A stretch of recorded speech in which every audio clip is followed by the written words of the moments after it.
Hi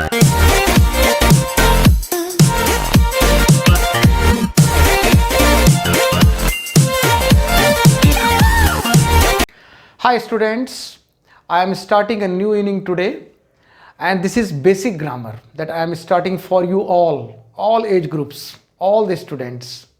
Basic grammar. और दिक्कत क्या है कि हमारे यहाँ बच्चों को बेसिक ग्रामर की थोड़ी कमी है, नॉलेज की।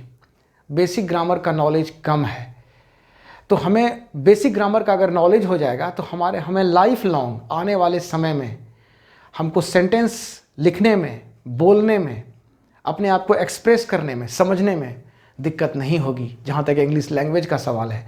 Today I am starting parts of speech. ये ऐसा फ्रेज है पार्ट्स ऑफ स्पीच जिसको तुमने कई बार सुना होगा, लेकिन पार्ट्स ऑफ स्पीच है क्या बहुत कम लोग जानते हैं।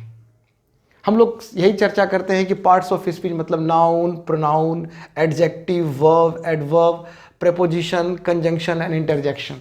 लेकिन यही काफ़ी नहीं है। किसी भी भाषा के सारे शब्द को 8 भाग में बांटा गया है।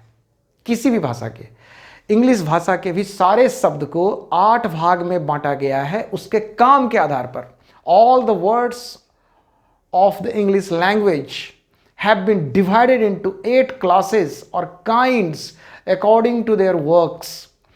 उसके काम के हिसाब से सेंटेंस में वो कौन सा रोल प्ले कर रहा है उसके हिसाब से सारे शब्द का केवल 8 भाग है। यानी कहने का मतलब सारे शब्द को केवल 8 भाग में बांटा जा सकता है।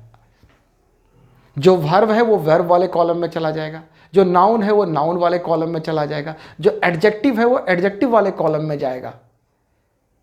जैसे कि मैं एक सेंटेंस लिखता हूं,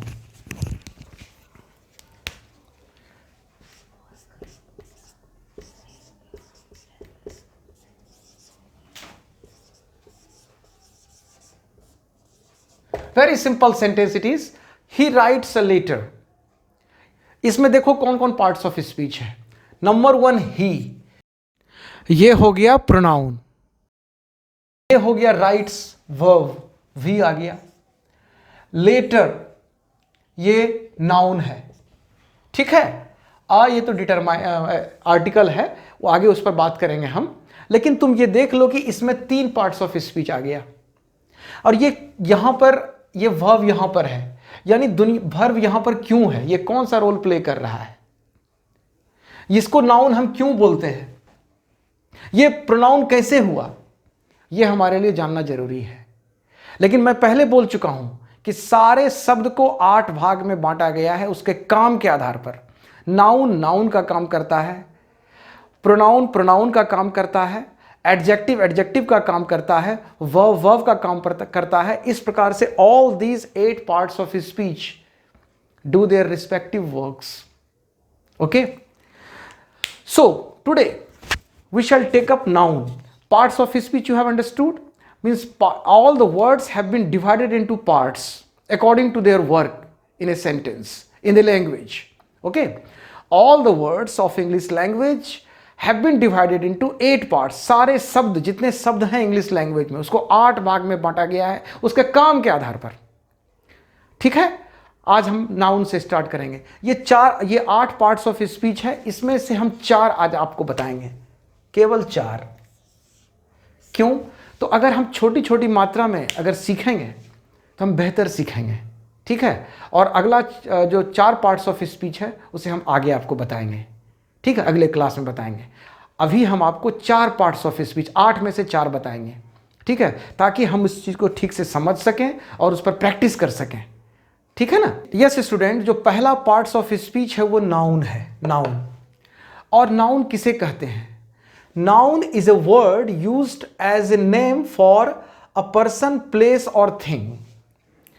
Noun एक ऐसा शब्द है जिसका कि एक नेमिंग वर्ड इसको कहते हैं, किसी स्थान के नाम को, किसी व्यक्ति के नाम को और किसी वस्तु के नाम को नाउन कहते हैं। पर्सन, प्लेस और थिंग। मैंने 3 सेंटेंसेस लिखा है। पहले सेंटेंस में राम को मैंने अंडरलाइन किया। राम क्या है? राम एक पर्सन है, इसका मतलब राम एक नाउन है, ठीक है। दूसरे सेंटेंस में new Delhi is the capital of India. New Delhi is the capital of India, ये तीनों वर्ड कहीं न कहीं स्थान को दिखा रहा है, लोकेशंस को दिखा रहा है। ये सब नाउन हुआ। मैंने अंडरलाइन कर भी दिया, new Delhi is the capital of India. तीसरे सेंटेंस में मैंने वस्तु को दिखाया है, पेन। पेन एक वस्तु है, आई हैव ए पेन। इस प्रकार से students, noun is a naming word. Noun is used as a name for person, place और थिंग। क्या आपने समझ लिया? ये एक मौलिक परिभाषा है, एक साधारण डिफिनेशन है नाउन का, जिसको सबको मालूम पहले से भी है, और अगर नहीं मालूम है तो मालूम हो गया कि noun is a naming word for a person, place और thing. Okay, I have given examples students, you have understood everything? Okay, go ahead students. दूसरा पार्ट्स ऑफ स्पीच है प्रोनाउन। प्रोनाउन किसको कहते हैं? प्रोनाउन किसको कहते हैं? प्रोनाउन वो होता है जो नाउन के बदले यूज होता है। Pronoun is a word used in place of a noun. क्योंकि हम बार बार नाउन को यूज नहीं कर सकते हैं। जैसे यहां एक सेंटेंस मैंने लिखा है, Suresh is a boy. Suresh is a boy, he is very hard working. तो हमने ही जो दिया है यहां पर, किसके बदले दिया है? सुरेश के बदले दिया है। सुरेश क्या है? नाउन। उसके बदले मैंने ही प्रोनाउन का इस्तेमाल किया है यहां पर। तो हम बार बार सुरेश नहीं लिख सकते हैं, ये प्रोनाउन हुआ। समझ रहे हैं आप? प्रोनाउन एक ऐसा वर्ड है जो नाउन के बदले आता है। जैसे Suresh is a boy, Suresh is hard working. ये सब चीज अगर हम बार बार सुरेश सुरेश लिखेंगे तो ये भाषा के लिए सही नहीं है। हिंदी में भी इसको नहीं किया जाता है। इसलिए Suresh, because Suresh is a noun, I have to use pronoun in place of Suresh. Suresh के बदले हमको ये ही प्रोनाउन यूज किए हैं मैंने, है ना? ही आया है सुरेश के लिए। अब दूसरे सेंटेंस को देखते हैं। I have bought a pen, it writes well. In this sentence, ये जो in this sentence this word is noun, a pen. Pen noun है, लेकिन अगले सेंटेंस में मैंने इसके लिए इट का इस्तेमाल किया है। इट का इस्तेमाल, इट क्या हुआ? इट प्रोनाउन हुआ। क्यों प्रोनाउन हुआ? तो ये इट जो है ये पेन के बदले आया है। जैसे पहले सेंटेंस में ही आया सुरेश के लिए, है ना? Suresh is a boy, he is very hard working. तो ही क्या हुआ? प्रोनाउन हुआ। यहां इट क्या हुआ? प्रोनाउन हुआ, क्योंकि ये इट आया है पेन के लिए, यहां ही आया है सुरेश के लिए। इसलिए pronoun is a word used in place of a noun. Pronoun एक ऐसा शब्द है जो नाउन के बदले इसका इस्तेमाल किया जाता है। हम बार बार नाउन का इस्तेमाल नहीं कर सकते हैं सेंटेंस आफ्टर सेंटेंस। हमको अगले सेंटेंस में नाउन के बदले प्रोनाउन इस्तेमाल करना पड़ता है, यूज करना पड़ता है। समझ गए? यस स्टूडेंट्स, आपने एडजेक्टिव का नाम सुना होगा। एडजेक्टिव क्या होता है? लोग कहते हैं adjective is a describing word, noun is a naming word, adjective is a describing word. What do you mean by describing word? क्या डिस्क्राइब करता है? अगर हम बोलते हैं अ ब्यूटीफुल फ्लावर, तो फ्लावर नाउन है। तो फ्लावर अगर नाउन है तो ब्यूटीफुल उसको कैसे डिस्क्राइब किया? बताइए। डिस्क्राइब ये किया कि फ्लावर कैसा है, तो ब्यूटीफुल है। ये ब्यूटीफुल क्या कर रहा है? उसके मीनिंग को मैं और ऐड कर रहा है कि वो केवल फ्लावर नहीं है, वो ब्यूटीफुल है। This is a beautiful flower. Okay, this flower is a noun, this flower is a noun,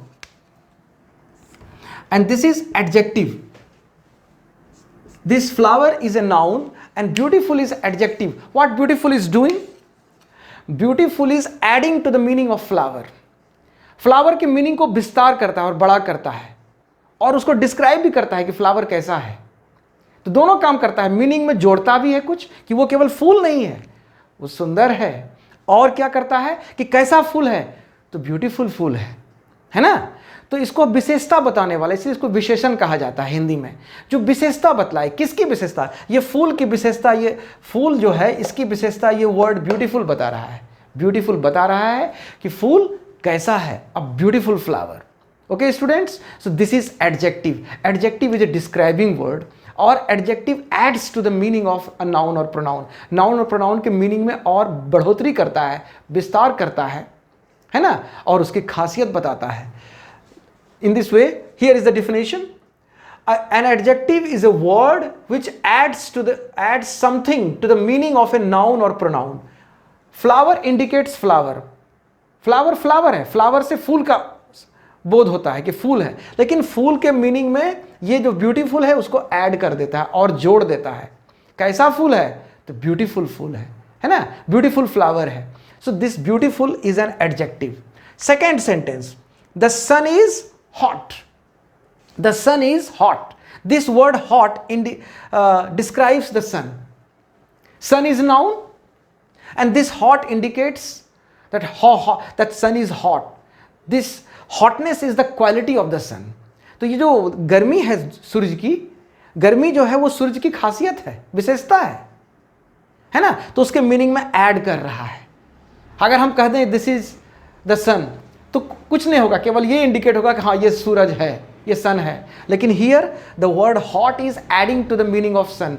जो वर्ड हॉट है वो सन के मीनिंग में कुछ जोड़ रहा है, कुछ ऐड कर रहा है. इसको कहते हैं एडजेक्टिव.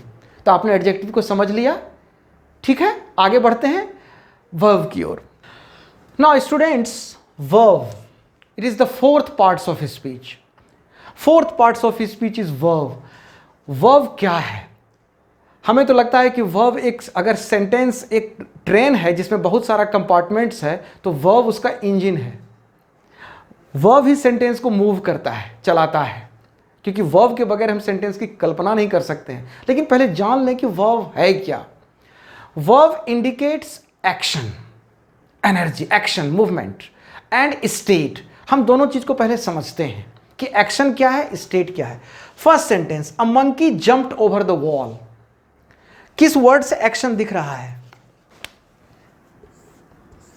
जंप्ड से एक्शन दिख रहा है, एक्टिविटी दिख रहा है कि a monkey jumped over the wall.